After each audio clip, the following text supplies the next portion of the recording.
Good evening to all. Live IPO के YouTube channel में आप लोगों का स्वागत है। चलिए बात कर लेते हैं निफ्टी 50 के बारे में कि निफ्टी 50 नेक्स्ट वीक कहाँ पर कामकाज करेगी और हमारे लिए क्या इंपॉर्टेंस लेवल हो सकते हैं फॉर द आने वाले टाइम का निफ्टी के ऊपर। ठीक है, तो यहाँ पर दोस्तों आप देख रहे हो कि हमने जो चार्ट ओपन किया हुआ है वो चार्ट है पर्टिकुलर निफ्टी 50 का और वो चार्ट है वीकली का टाइम फ्रेम। क्या है? वीकली का टाइम फ्रेम। और अगर वीकली के टाइम फ्रेम में हम यहाँ पर देखें तो मार्केट में यहाँ पर आप देख सकते हो कि जो ये ट्रेड लास्ट कैंडल जो क्रिएट हुई ना वो एक बहुत पॉजिटिव कैंडल है। अब पॉजिटिव क्यों मैं बोल रहा हूँ, क्योंकि मार्केट में एक यहाँ पर सेल ऑफ होना चाहिए था, लेकिन मार्केट में क्या होता है यहाँ से एक बहुत ही स्ट्रॉन्ग बाइंग हो चुका है और मार्केट यहाँ से ऊपर जाने के लिए अब रेडी हो चुका है। अगर हम पर्टिकुलर इस चार्ट को ही देखें ना तो आपको यही नजर आ रहा है कि भाई ना निफ्टी यहाँ पर बहुत स्ट्रॉन्ग है, लेकिन अगर उसी के साथ हम आरएसआई में देखें तो यहाँ पर आरएसआई अबो 75 के ऊपर काम कर रहा है, नियरेस्ट 77.66 पॉइंट के आसपास वीकली के टाइम फ्रेम पर काम कर रहा है।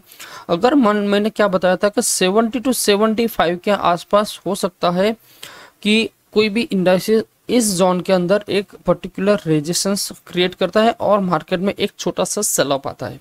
ठीक है, तो ये क्या इंडिकेट करता है कि मार्केट अभी बहुत ही ज्यादा ओवरसोल्ट है, तो हो सकता है एक छोटा सा यहाँ पर सेल अप आपको मिले, लेकिन ये सिर्फ और सिर्फ आरएसआई ही हमें ऐसा इंडिकेट करता है। लेकिन अगर हम पर्टिकुलर इस चार्ट को ही देखें ना ये वाला, तो ये चार्ट हमें ये इंडिकेट करता है कि मार्केट में यहाँ पर कहीं पर भी एक नेगेटिव मूवमेंट नहीं दिख रही। हाँ, यहाँ पर मैंने ये जो कैंडल क्रिएट हुई थी तब भी मैंने आपको बताया था, एक मिनट इसको थोड़ा सा मैं बड़ा करता हूँ। ये जो कैंडल हम क्रिएट हुई थी ना, रेड कैंडल, जो हम कहते हैं उसको शूटिंग स्टार, तो ये शूटिंग स्टार कैंडल क्या होती है, अपने आप में एक नेगेटिव कैंडल होती है, करेक्ट। लेकिन उसके साथ एक कंडीशंस होती है। मान लीजिए यहाँ पर एक शूटिंग स्टार कैंडल बने, तो इस कंडीशन में क्या होता है कि मार्केट पर्टिकुलर इसके नीचे क्लोजिंग होना चाहिए तो हमें यहाँ पर सेलअप मिल सकता है, लेकिन यहाँ पर भी वो कंडीशन गलत साबित हुई। सेम सिचुएशन आप यहाँ पर देखिए, तो ये एक शूटिंग स्टार कैंडल बनी, तो अगर मार्केट में क्या होता ये कैंडल इसके नीचे यहाँ कहीं पर भी क्लोज कर दी थी तो हम समझ जाते हैं कि भाई ये कैंडल क्या है, एक्टिव मोड में आ चुकी है, तो यहाँ से हमें एक पर्टिकुलर थोड़ा सा सेल ऑफ मिल सकता है, करेक्ट। ओके, अब मेजोरिटी मार्केट ने क्लोजिंग यहाँ पर किया है, तो अब इस कैंडल का कोई मतलब नहीं रहता है, तो अब ये कैंडल हम काउंटिंग नहीं करेंगे फॉर द हमारे पर्टिकुलर ट्रेडिंग सिस्टम में, राइट। तो अगर हम वीकली की पूरी बात करें तो मैं अभी वीक में ना ही कोई इतना ज़्यादा बहुत ज़्यादा स्ट्रॉन्ग बाइंग में हूँ, ना ही इतना ज़्यादा स्ट्रॉन्ग सेलिंग में हूँ। मैं पर्टिकुलर वीक में यहाँ पर न्यूट्रल जोन में हूँ। क्या होगा? Neutral zone, correct. अब चलिए पर्टिकुलर बात करते हैं डे के हिसाब से कि अगर मुझे डेली के हिसाब से कोई ट्रेड करनी है तो मैं क्या करूँगा। अब यहाँ पर देखिए, तो डेली के हिसाब से आप देखोगे ना, तो यहाँ पर मैंने एक रेड लाइन आपको मैंने ड्रॉ किया हुआ है जिसका लेवल है 24,980। दूसरा मैंने जो लेवल ड्रॉ किया है वो है 24,220। तो ये मेरा क्या है, सपोर्ट है, ये मेरा रेजिस्टेंस है। ठीक है, जो लोग हमें पर्टिकुलर बहुत टाइम से जो फॉलो करते हैं उन लोगों को पता होता है कि भाई मैं रेजिस्टेंस पर क्या करता हूँ और सपोर्ट पर क्या करता हूँ। देखो, रेजिस्टेंस में मेजोरिटी एक सेल अप आता है, तो अगर यहाँ पर कोई नेगेटिव कैंडल क्रिएट हुई, मतलब इस कैंडल के आसपास कहीं पर भी एक नेगेटिव कैंडल या कोई शूटिंग स्टार कैंडल की टाइप की कुछ क्रिएट होगी, तो मैं डेफिनेटली यहाँ पर पुट में बाय करने के लिए इंटरेस्ट रहूंगा। और अगर मान लीजिए मार्केट 24,980 के ऊपर अगर कंटिन्यूस वर्किंग करता है तो मैं बाय नहीं करूंगा, मैं वेट करूंगा फॉर द 20 पॉइंट, क्योंकि 25,000 एक अपने आप में एक साइकोलॉजिकल रेजिस्टेंस माना जाता है, राइट। तो अगर वो 25,000 के ऊपर अगर काम करना शुरू करता है तो हम यहाँ पर कॉल साइड में एंट्री कर सकते हैं। ठीक है, देखो यहाँ पर आरएसआई अगर हम देखेंगे ना, तो डेली के टाइम फ्रेम में जो आरएसआई हमें इंडिकेट करता है वो क्या करता है, वो यहाँ पर बहुत अच्छा एक पोजीशन हमें क्रिएट करता है। क्यों? क्योंकि यहाँ पर देखो तो 75 के ऊपर तो निकला था, 70 to 75 के ऊपर, तो यहाँ पर एक रेजिस्टेंस बनाया, मार्केट ने एक छोटा सा करेक्शन दिया, करेक्ट, यहाँ पर भी करेक्शन हुआ, अब वापस वो अप ट्रेंड में स्टार्ट हो चुका है, तो वापस वो यहाँ से ऊपर के साइड आपको लेकर जा सकता है। तो डेली के टाइम फ्रेम पर मैं पॉजिटिव हूँ, तो यहाँ पर मैं कॉल साइड में एंट्री कर सकता हूँ, ठीक है।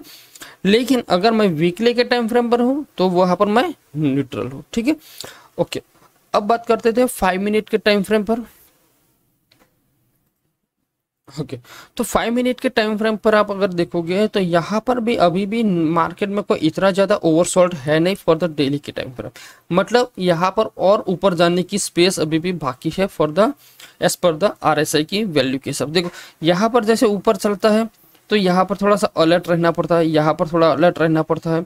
लेकिन अगर हमने RSI के हिसाब से जो लोग ट्रेड करते होंगे ना, तो यहाँ पर उन्होंने डेफिनेटली बुक कर दिया होगा, मतलब ये जोन के अंदर वो ट्रेड को निकल चुके होंगे। सेम यहाँ पर आप देखिए तो ये ट्रेड के अंदर भी ऑलरेडी जब ये मार्केट आया तो इसमें भी लोगों ने एग्जिट कर लिया होगा। लेकिन अगर आपने पर्टिकुलर जो हमने जो आपको सिस्टम प्रोवाइड किया हुआ है, जो सेटअप प्रोवाइड किया है, अगर आप उस सेटअप पर काम करोगे तो उस सेटअप का एडवांटेज क्या है पता है सभी को?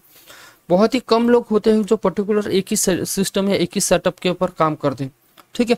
वो सेटअप में मैंने आपको बताया था, उसमें आपकी SL जो लगेगी ना वो बहुत स्मॉल लगेगी, ठीक है। और जो टारगेट लगेगा ना वो आपका होगा बिग टारगेट। देखो अगर स्टॉक मार्केट में से पैसा कमाना है तो सबसे इंपॉर्टेंट 4 पॉइंट है, उसको आप अपने हिसाब से फॉलो कर लो। उस 4 पॉइंट में से एक पॉइंट आपको नहीं करना है, बस 3 पॉइंट होगा तो चलेगा, लेकिन एक पॉइंट है जो आपके लिए सबसे प्रॉब्लमेटिक क्रिएट कर सकता है। और एट प्रेजेंट जो रिटेल ट्रेडर को जो प्रॉब्लम करता है ना, वो सिर्फ और सिर्फ ये एक ही प्रॉब्लम जो होता है ना वो करता है। अगर वो एक प्रॉब्लम आप करना छोड़ दोगे ना तो आपको ये मतलब स्टॉक मार्केट में आपका प्रॉफिट बनना ही बनना है। फर्स्ट प्रोबेबिलिटी क्या होती है मार्केट में? Small profit. सेकंड प्रोबेबिलिटी क्या होती है? Small loss. वैसे ही थर्ड प्रोबेबिलिटी क्या होती है?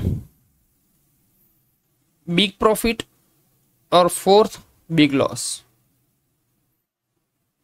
ये 4 सिस्टम है और ये 4 टूल्स ऐसे हैं जो आपको स्टॉक मार्केट में हर रोज होता है, चाहे वो छोटा ट्रेडर हो, बड़ा ट्रेडर हो या कोई भी ट्रेडर हो, ठीक है।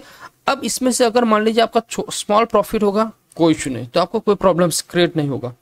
स्मॉल लॉस होगा तो भी आप उसको सस्टेन कर पाओगे। मान लीजिए कोई ऐसा बंदा है जो 10,000 रुपीज से जो ट्रेडिंग करता है, अगर मान लीजिए उसको 500 रुपीज का लॉस होगा तो उसको सही है, कोई इशू नहीं, ठीक है। बिग प्रॉफिट होगा तो ठीक है, दया से भगवान ने अगर दे दिया तो कोई इशू नहीं, ले लेंगे। लेकिन अगर बाई चांस आपने बिग लॉस ले लिया तो ये बिग लॉस को आप एक रिवेंज के हिसाब से आप ट्रेड करना चाहोगे और उस रिवेंज में आप प्रॉफिट नहीं कर पाओगे, उल्टा आप ज्यादा से ज्यादा लॉस करते जाओगे। तो सिर्फ और सिर्फ आपको ये 4 पॉइंट में से ये पॉइंट नहीं करना है, चाहे कुछ भी हो जाए, चाहे कुछ भी हो जाए, ये बिग लॉस आपको कभी लेना नहीं है। इसीलिए मैंने आपको मेरी जो सिस्टम है मैंने आपको प्रोवाइड किया है। अगर अभी तक आपने वो सिस्टम या वो सेटअप नहीं देखा तो उसका भी मैं लिंक मैं डिस्क्रिप्शन में दे दूंगा, वहां पर जाकर आप उसको देखिए, समझिए।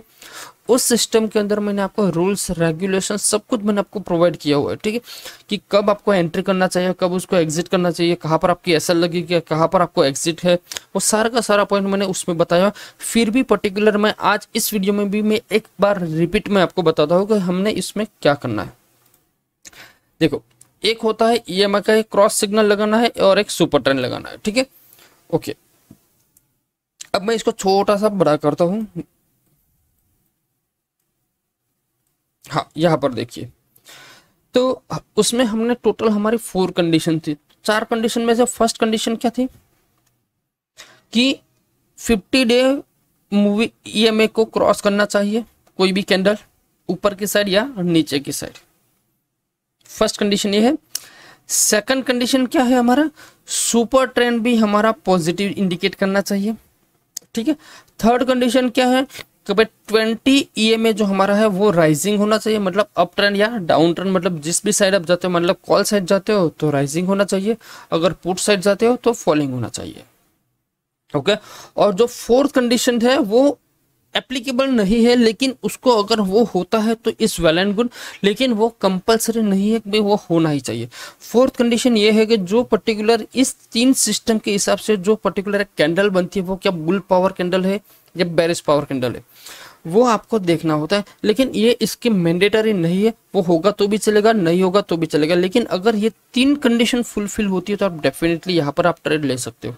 तो सेम आप यहाँ पर देखिए, तो ये कैंडल मैं इसको छोटा सा मैं ये जो कैंडल बनी है ना, इसमें क्या है, सुपर ट्रेंड ने भी मुझे पॉजिटिव सिग्नल दे दिया है, यहाँ पर आप देख सकते हो। ठीक है, यहाँ पर आप देखो तो ये जो ब्लैक लाइन है वो मेरी है 50 डे मूविंग एवरेज है, ये में है, तो इसके ऊपर भी है। और जो 20 डे मतलब ये जो ब्लू लाइन है आप यहाँ पर जैसे देख सकते हो, तो पर्टिकुलर ऊपर की ट्रेंड जा रही है, तो ये मेरी एंट्री पॉइंट हो जाएंगी फॉर द ईएमए के हिसाब से, या मेरे जो सेटअप है ना उसके हिसाब से।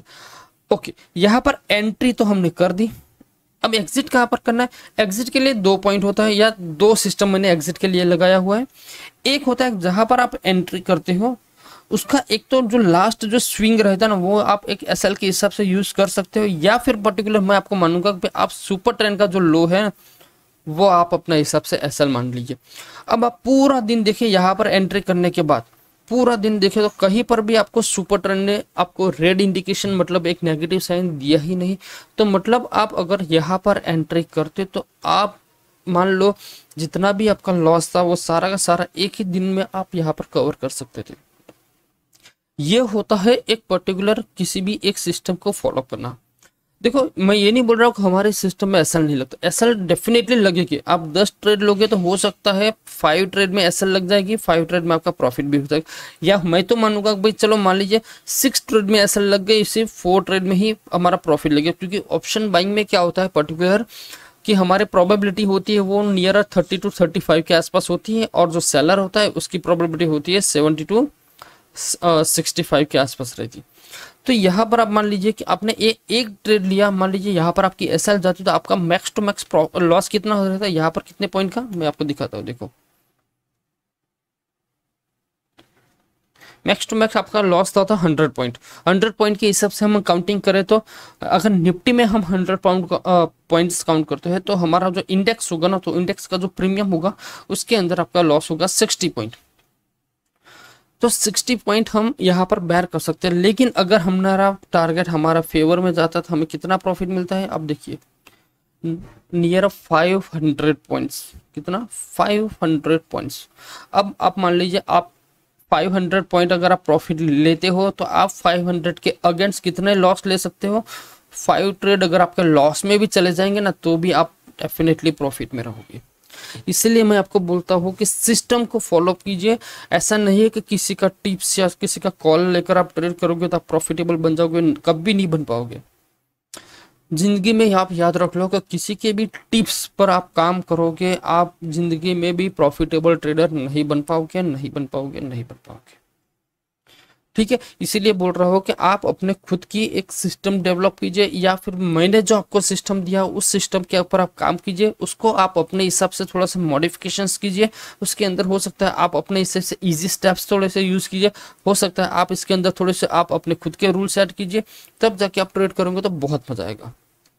ठीक है, क्योंकि यहाँ पर आप देख सकते हो कि अगर मान लीजिए मैंने यहाँ पर एंट्री कर दिया, ठीक है, यहाँ पर तो आपको जब हम ऑप्शन बाइंग में क्या करते हैं, एंट्री करते हैं तो फट करते हम एग्जिट कर देते, लेकिन एग्जिट के भी रूल्स है और एंट्री के भी रूल्स है और एसएल के भी रूल्स है। और ठीक है, तो ये सारे के सारे रूल्स आपको तभी मिलेंगे जब आप पर्टिकुलर किसी सिस्टम के हिसाब से ट्रेड करते हो। ठीक है, ओके, अब चलिए बात कर लेते हैं मंडे हम मतलब कल किस तरह से ट्रेड कर सकते हैं। इसके अंदर देखिए, इसमें सिंपल सी बात है, ये जो लेवल है मेरा, मैंने आपको बताया कि भाई 24,980 एक मेरे लिए एक क्या है, रेजिस्टेंस है। सेम वैसे ही ये मेरे लिए एक सपोर्ट का काम करता है 24,220, करेक्ट। तो मैं क्या करूंगा, मार्केट अगर मंडे के दिन इसके ऊपर चलता है और यहाँ कहीं पर भी कोई नेगेटिव कैंडल क्रिएट कर देता है तो मैं क्या करूंगा, 25,000 का एसएल लगाकर मैं यहाँ पर पुट में एंट्री करूंगा। अगर ये सेटअप भी क्रिएट करेगा तो ये सेटअप यहाँ पर बना मेरे रूल्स के हिसाब से यहाँ पर बना तो हम यहाँ पर पुट में एंट्री कर सकते हो। लेकिन अगर मान लीजिए कोई रूल्स नहीं बना और इसी रूल्स को वो कैरी फॉरवर्ड आगे भी करता है तो फिर हमें क्या करना पड़ेगा, वेट एंड वॉच करना पड़ेगा। ऐसा नहीं मैं ब्लाइंडली इसमें एंट्री कर दूं, ठीक है, क्योंकि देखो यहाँ पर आरएसआई भी ऑलरेडी अभी भी 70 के नीचे है, तो हो सकता है ये ऊपर के जाने के लिए रेडी है। मतलब मंडे के दिन भी मार्केट हो सकता है इसी फ्लो में ऊपर जा सकता है। ठीक है, तो आज का वीडियो यहाँ पर ही हम स्टॉप करते हैं। आशा करता हूँ कि आपको मैंने वीडियो में जो जो भी पॉइंट्स बताए बहुत अच्छे लगे होंगे।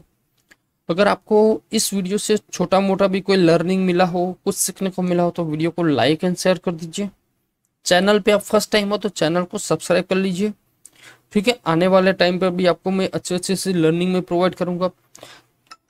ठीक है, तो मिलते हैं नेक्स्ट वीडियो में। जय हिंद, जय भारत।